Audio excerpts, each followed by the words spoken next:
சாதாரண விஷயம் அல்ல. நாட்டாம ஏதோ சொல்லிட்டு போயிட்டாரு என்று எடுத்துக்கொள்ளாதீர்கள். உழைப்பு வேண்டும். இங்கு அன்பு சகோதரர் என்எம்எஸ் விவேகானந்தன் பேசும்போது சொன்னார், 1996ஆம் ஆண்டு நான் பிரச்சாரம் செய்யும் போது திராவிட முன்னேற்ற கழகம் தமாக பூப்படார் ஐயா அவர்களின் கட்சியும் ஒன்றாக நின்றார்கள். 40 நாட்கள் அயராது உழைத்திருக்கின்றேன். 24 மணி நேரம் பிரச்சாரம் பண்ணலாம். 24 மணி நேரம் பிரச்சாரம் பண்ணீங்களான்னு கேட்டா 22 மணி நேரம் பிரச்சாரம் பண்ணியிருக்க. அது உண்மை. கேட்டு பாருங்கள், சொல்வார்கள் சரத்குமாரன் பணி எப்படி இருந்தது என்று. 14 ஆண்டுகள் வீட்டிலே அமர்ந்த திராவிட முன்னேற்ற கழகத்தை மீண்டும் ஆட்சி பீடத்தில் அமர்த்திய ஒருவனாக பலரும் இருந்திருக்கலாம், உழைப்பு இருந்திருக்கலாம்.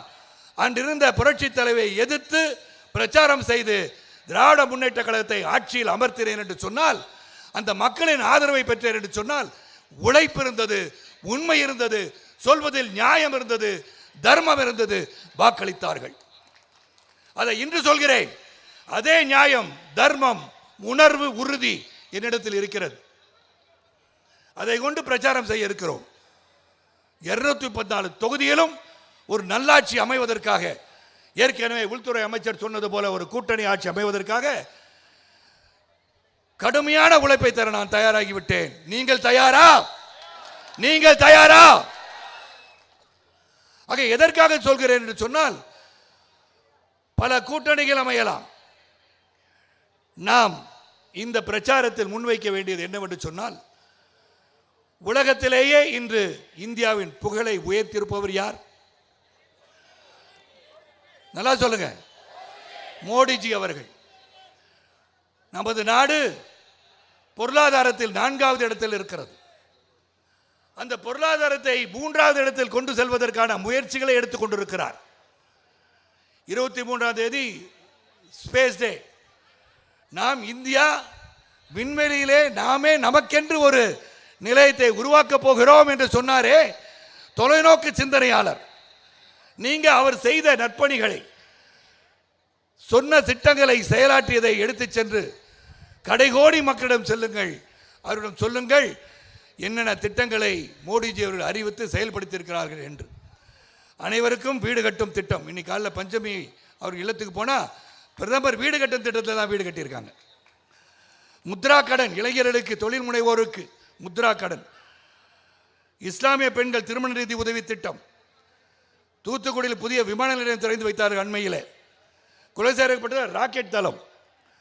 தமிழ் மீதும் தமிழர் மீதும் கொண்ட பற்றினால் ஒரு தலைவர், ஒரு பாரத பிரதமர் உலகமென்றும் தமிழை பறைசாற்றிக் கொண்டிருக்கிறார் என்று சொன்னால், அது தமிழை வளர்க்கிறேன் என்று சொன்னவர்கள் இல்லை, தமிழை உண்மையிலே வளர்த்துக் கொண்டிருப்பவர் நமது பாரத பிரதமர் மோடிஜி அவர்கள் என்பதை நாம் உணர வேண்டும். செங்கோலை கொடுக்கிறார் என்று சொன்னால் கருத்து சொல்கிறார்கள். அது நமது கலாச்சாரம். செங்கோல் என்பது உண்மையாக ஆட்சி புரிவதற்காக கொடுக்கப்படுவது. அதை எதுக்குறாங்க.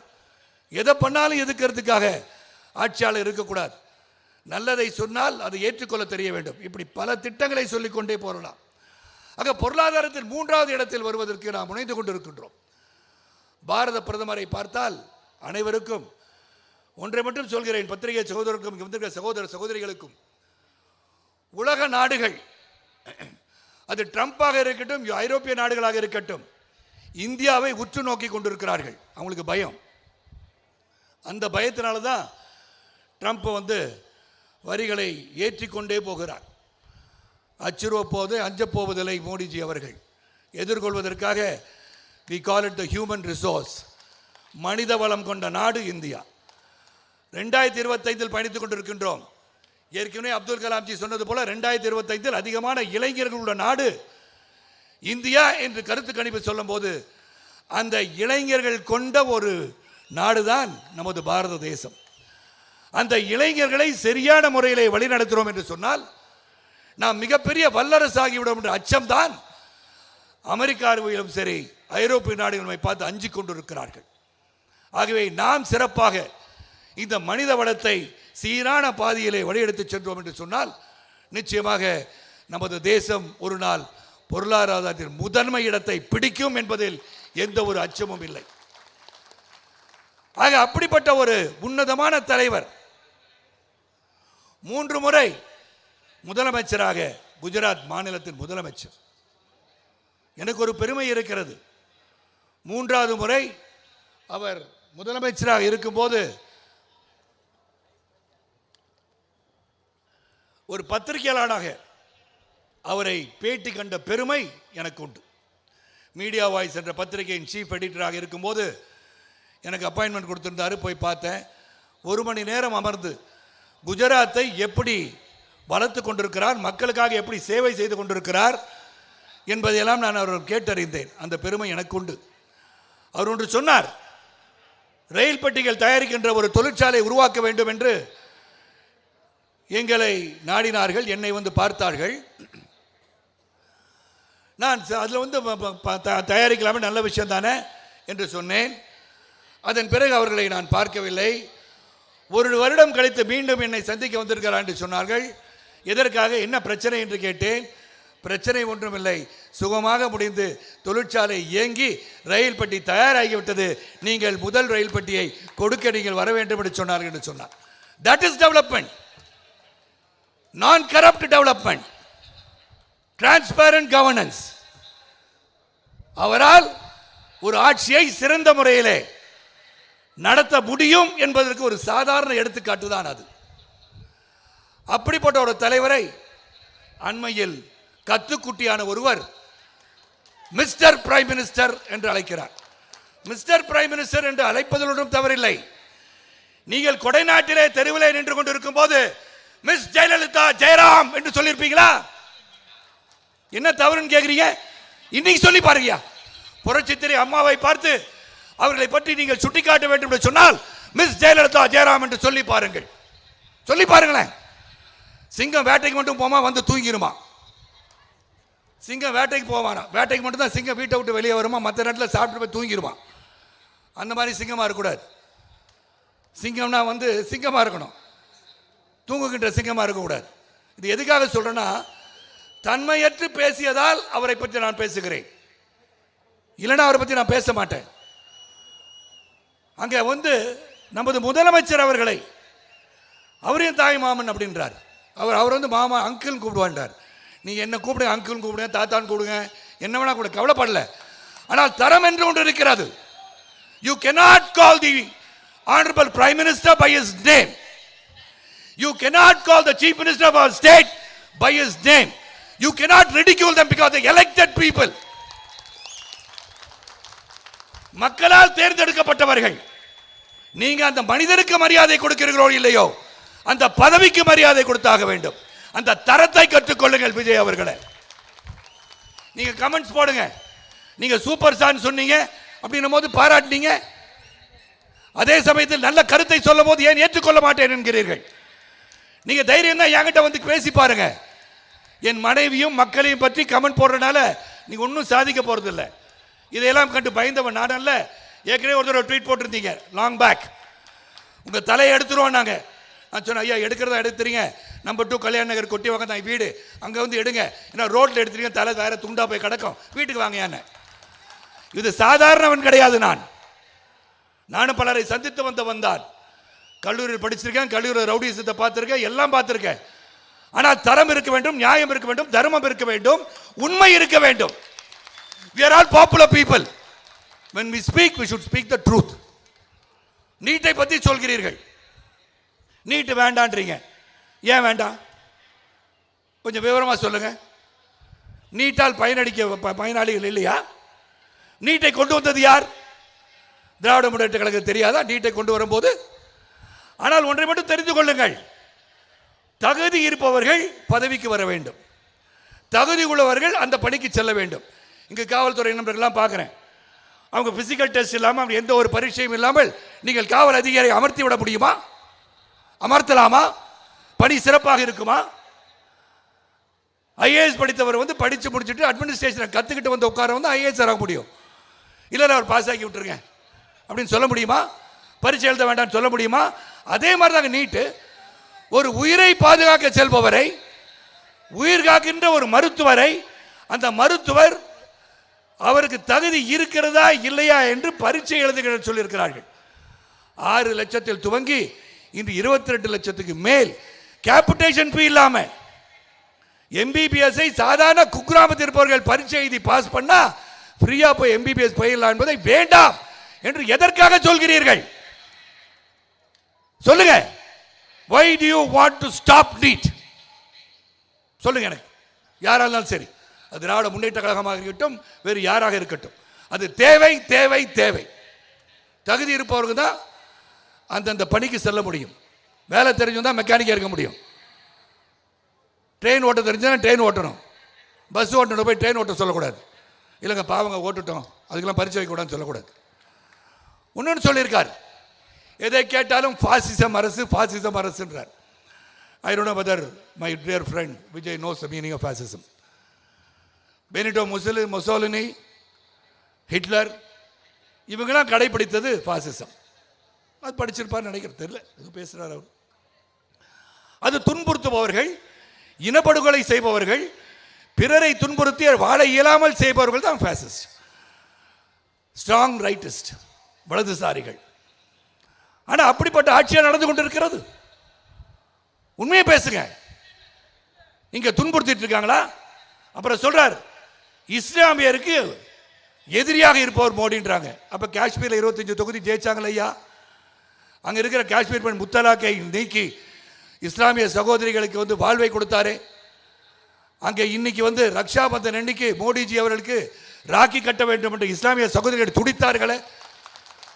அப்ப அவர் மீது நம்பிக்கை இல்லையா? துன்புறுத்தி இருக்கிறாரா? ஏங்க ஒரே ஒரு ராமர் கோயில் கட்டியதால் எங்கேயாச்சும் மோடிஜி அவர்கள் 12 கால ஆட்சியில் எங்கேயாச்சும் நான் என்னுடைய இஸ்லாமிய சகோதர சகோதரிகளை கேட்கின்றேன், எங்கேயாச்சும் ஒரு மசூதியை இடித்து தரைமட்டமாக்கி இருக்கிறார்களா? சுப்ரீம் கோர்ட் ஆர்டர் கொடுத்தாங்க, ராமர் கோயிலும் கட்டப்பட்டது, மசூதியும் கட்டப்பட்டது. Don't plant wrong information to the public. நீங்க தான் மதவாத உணர்வை தூண்டிக் கொண்டிருக்கிறீர்கள். நீங்க எல்லாம் ஒற்றுமையா தான் இருக்காங்க. அந்த ஒற்றுமை எவ்வளவு தூரம் போயிருக்குன்னா, அபுதாபி செல்கின்ற ஒரு வாய்ப்பு எனக்கு கிடைத்திருக்கிறது. Abu Dhabi United Arab Emirates is a Muslim country. அங்க பாப்ஸ் மந்திர், நாராயணசாமி பாப்ஸ் மந்திர் ஒரு இந்து கோயிலை யுஏஇல அரபு நாடுகளில அபுதாபியில கூகுள் பண்ணி பாருங்க, இப்ப தெரியும். பாப்ஸ் மந்திர் கட்டியிருக்காங்கன்னா யாரால? அப்பொழுது அங்க இருக்கின்ற இஸ்லாமிய சகோதரருக்கு மோடிஜி மீது நம்பிக்கை இருக்கிறது. மோடிஜி இஸ்லாமியரை துன்புறுத்துகிறார் என்று தெரிந்தால் அங்கு கோயில் கட்டப்பட்டிருப்பாங்களா? கேட்கிறேன் விஜய் அவர்களை. Don't plant this wrong informations. இஸ்லாமியருக்கு பாரதிய ஜனதா கட்சி ஒன்றும் எதிரிகள் அல்ல. Do not repeat the same thing time and time again. ஒரு பொய்யை மீண்டும் மீண்டும் என்று சொன்னால் அது உண்மையாகி விடாது. இஸ்லாமிய சகோதர சகோதரி அனைவரும் மோடிஜியின் சிறந்த ஆட்சியை பார்த்துக் கொண்டிருக்கிறார்கள். தேவையற்ற அந்த காட்சியை மாற்றுவதற்காக முற்படாதீர்கள், விளைவுகளை சந்திக்க வேண்டிய நேரம் வரும்.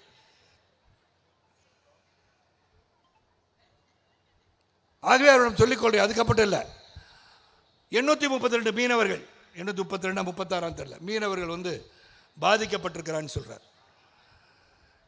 அப்ப மோடிஜியின் ஆட்சி வந்த பிறகு எத்தனை பேரை? 6 பேரை தூக்கு தண்டிலிருந்து மீட்டவர் மோடிஜி அவர்கள்.